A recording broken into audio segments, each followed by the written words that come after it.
අපිව ජෙසුස් වහන්සේගෙන් ඈත් කරන අපි අයිඩලයිස් කරගත දේවල් දෙකක් ගැන කතා කරමුද. ඉතින් පළවෙනි එක තමයි අපේ ෆෝන් එක. ඉතින් අපි හැමෝටම ෆෝන් එකක් තියෙනවා. අපි පුළුවන් හැම වෙලාවකම වාඩි වෙලා YouTube වීඩියෝස් එකක් බලන්න, නැත්නම් TikTok එකක් බලන්න, නැත්නම් මොන හරි සින්දුවක් අහන්න, ඒ වගේ දේවල් වලට ගේම්ස් ගහන්න වගේ දේවල් වලට අපි යොමු වෙලා තියෙනවා. ඉතින් අපි ගොඩක් වෙලාවට මේ කරන ෆෝන් එකෙන් කරන දේවල් එක්ක අපි චුට්ටි චුට්ටි ඒකට ඇඩික්ට් වෙලා වගේම අපි ෆෝන් එකත් එක්ක ගෙවන කාලේ වැඩි වෙලා තියෙනවා. එතකොට අපේ ආධ්‍යාත්මික ජීවිතේට කොහොමද ෆෝන් එක බලපාන්නේ කියලා කතා කරනවා නම් ෆෝන් එකට ලොකු හැකියාවක් තියෙනවා අපේ යාඥාව කඩන්න, අපිට බයිබල් එක කියවන්න තියෙන වෙලාව අයින් කරගන්න.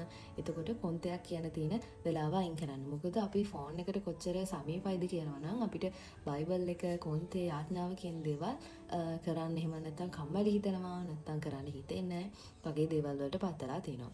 ඉතින් ජේසුට වඩා ෆෝන් එක ලොකු වෙලා තියෙන එක තමයි දැන් තියෙන ලොකුම ප්‍රශ්නේ. ඉතින් අපි ජේසුස් වහන්සේත් එක්ක පොඩි වෙලාවක් කාලය ගත කරනවා කියන එකේදී විනාඩි 2ක් 3ක් විනාඩි 5ක් වගේ පුංචි යාත්නාවක් කියනට වඩා හොඳට බයිබල් එක කියවලා ඒකේ තියෙන දේවල් අරගෙන එහෙම දෙවියන් වහන්සේට ස්තුති කරලා ඔයාගේ ජීවිතේ පැත්ත හැරිලා ඔයාගේ අතුලාන්තය දිහා බලලා ඒ වගේ ජේසුත් එක්ක තියෙන ලස්සන සංවාදයක්. ඉතින් යාත්නාවකදී උනත් මේ ගැඹුරු යාත්නාවට යන්න ඉඩ දෙන්නේ නැති වෙන විදිහට. එහෙම නැත්නම් පුංචි පුංචි දේවල් වලින් අපිට ෆෝන් එක හරියට කරදර කරලා තියෙනවා. ඒ කියන්නේ අපි ජේසුට වඩා ෆෝන් එක අතේ තියාගෙන ඉන්න වීඩියෝස් බලන්න, ඒ වගේ දේවල් වලට අපි කැමතියි. ඉතින් ඔයාලට දැන් තේරෙනවා ඇති අපේ ජීවිතේ ෆෝන් එක ලොකු තැනක් ගන්නවා ජේසුට වඩා කියලා. ඉතින් මේක අපි වෙනස් කරගන්න ඕනේ. ඉතින් ෆෝන් එක චුට්ටක් අයින් කරලා මුලින් කාලේදී අමාරු වෙනවා. මොකද අපි ෆෝන් එක ගොඩක් අතේ තියන් ඉන්න අය හින්දා. ඉතින් ඒ වුණාට ජේසුස් වහන්සේත් එක්ක පුංචි වෙලාවක් ගත කරන්න යද්දී ෆෝන් එක පැත්තකින් තියලා යන්න. ෆෝන් එක අයින් කරලා ගිහිලා හොඳ යාඥාවක් කියන්න, බයිබල් එක කියවලා අපේ අතුලාන්තය දිහා බලන ගමන් හොඳ ගැඹුරු යාඥාවකට යන්න ඕනේ. ඉතින් ෆෝන් එක චුට්ට චුට්ට අපේ ජීවිතෙන් ඈත් කරගන්න තරමට අපිට ජේසුස් වහන්සේට ලං වෙන්න හැකියාව තියෙනවා. මොකද අපි ෆෝන් එකත් එක්ක ගෙවන කාලේ සාපේක්ෂව ගනිද්දී ජේසුස් වහන්සේත් එක්ක ගෙවන කාලය හරිම අඩුයි.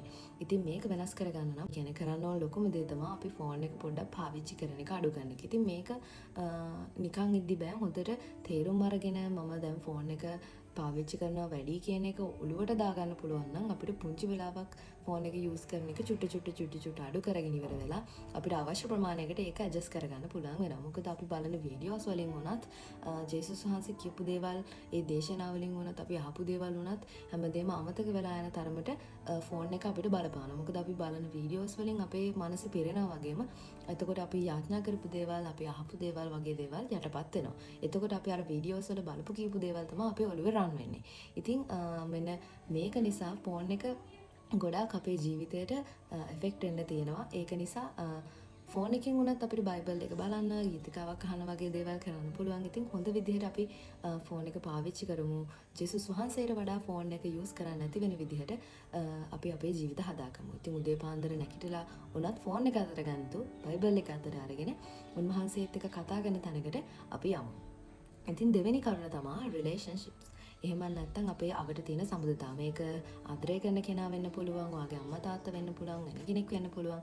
ඉතින් මේ කිසිම කෙනෙක් ජේසුස් වහන්සේට වඩා ලොකු වෙන්න බෑ. ඒ කියන්නේ උන්වහන්සේට තියෙන තැන අනිත් අයට දෙන්න එපා. මොකද අපේ ජීවිතයේ අපිට හම්බෙන බැඳීම්, එය හම්බෙන මිනිස්සු తాවකාලිකයි. මොකද අපි අවසානයේ අපිත් එක්ක අවසාන විනිශ්චය දුන්නත්, මරණ මොහොතේ වුණත් හැම වෙලාවෙම අපිත් එක්ක ඉන්නේ ජේසුස් වහන්සේ. ඉතින් අපේ හැම රිලේෂන්ෂිප් එකකදී වුණා, ඒ කියන්නේ අපි මොන සම්බන්ධතාවයක වුණත් අපි එයාලට තැන දෙන්න කලින්, එහෙම නැත්නම් එයාලත් එක්ක ගනුදෙනු කරන්න කලින් අපි ජේසුස් වහන්සේත් එක්ක කතා කරලා උන්වහන්සේත් එක්ක තියෙන සම්බන්ධතාවය පවත්වාගෙන යන්න ඕනේ. මොකද දැන් අපි ගොඩක් කලාවට අපි කරන්නේ අපි උදේ පාන්දර නැගිට ගමන් වුණත් අපි ෆෝන් එක අරගෙන අපි ආදරය කරන කෙනෙක්ට ටෙක්ස්ට් එකක් හරි දානවා, නැත්නම් ගිහිල්ලා ඒගොල්ලොත් එක්ක කතා කරන උදේ පාන්දර. එහෙම නැතුව මුලින්ම ජේසුස් වහන්සේත් එක්ක කල් ගත කරන්න. එහෙම නැත්නම් ජේසුස් වහන්සේව ජීවිතේ මුල් තැන කරගෙන උන්වහන්සේත් එක්ක කතා කරලා උන්වහන්සේ කියන දේවල් ජීවිතේට අරගෙන ඒ වගේ අපේ ජීවිතේ ලස්සන කරගන්න එතකොට අපිට හැකියාව හම්බ වෙනවා. මොකද අපි පළවෙනි තැන දෙන්නේ ජේසුස් වහන්සේට නිසා.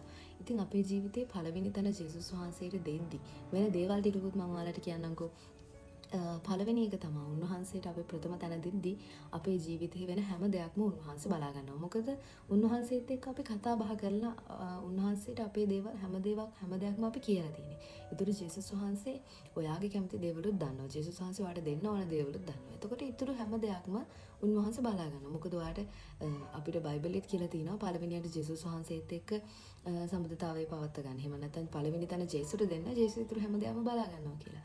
ඉතින් අපි ඉතුරු හැමදේම උන්වහන්සේ බලා ගන්නවා වගේම අපිට හරිම ලස්සන ඒ වගේම පාපයට යන්නේ නැති වෙන විදිහට වරප්‍රසාදය හම් වෙන උන්වහන්සේගේ බ්ලෙසින් එක හම් වෙන හොඳ ලස්සන දවස් අපිට හම් වෙන්නේ. මොකද අපි මුලින්ම ජේසුස් වහන්සේ ගාව ඉඳගත්තා කියන්නේ අපේ ඉතුරු දවසේ ඉතුරු සේරම ජේසුස් වහන්සේට ස්තුති කරන ගමන් ජේසුස් වහන්සේත් එක්ක ඒ සාමයේ ප්‍රීතියත් එක්ක ගත කරන්න හම් වෙනවා. ඉතින් අපේ ජීවිත ගොඩාක් පාපයට යන ජීවිත නම් මේක අනිවාර්යෙන් කරලා බලන්න. මුලින්ම ජේසුස් වහන්සේත් එක්ක කතා බහ කරලා ඉන්නේ. එතකොට ඔයාට පුළුවන් වෙනවා ඔයාගේ පාපී තැන් පාපේ ඉන්නේ කොතනින්ද ඒ විදිහට ඩිරෙක්ෂන් එක ගන්න. මොකද උන්වහන්සේ දවස පුරාම ඔයාව ලස්සන මාවතක මෙහෙවනවා. එතකොට ඔයාට පුළුවන් පාපී දේවල් අයින් කරගෙන ඔයාගේ ජීවිතේ ඔයාගේ දවස ලස්සනට දෙවියන් වහන්සේට කැමති විදිහට ජීවත් වෙන්න.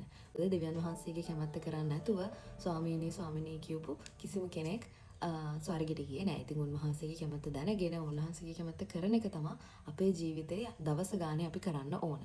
ඉතින් මේ අයිඩලයිස් කරලා තියෙනවා නම් මේ දේවල් දෙක එහෙම නැත්නම් ෆෝන් එක රිලේෂන්ෂිප් එක ඔයා ජේසුස් වහන්සේට වඩා ලොකු කරගෙන තියෙනවා නම් අද පුංචි තීරණයක් ගන්න මේ දෙක චුට්ට අඩු කරනවා කියලා. එකපාරටම මේ දේවල් අයින් කරගන්න හදන්න එපා. අද මම එහෙම කරන්නේ නැහැ කියලා.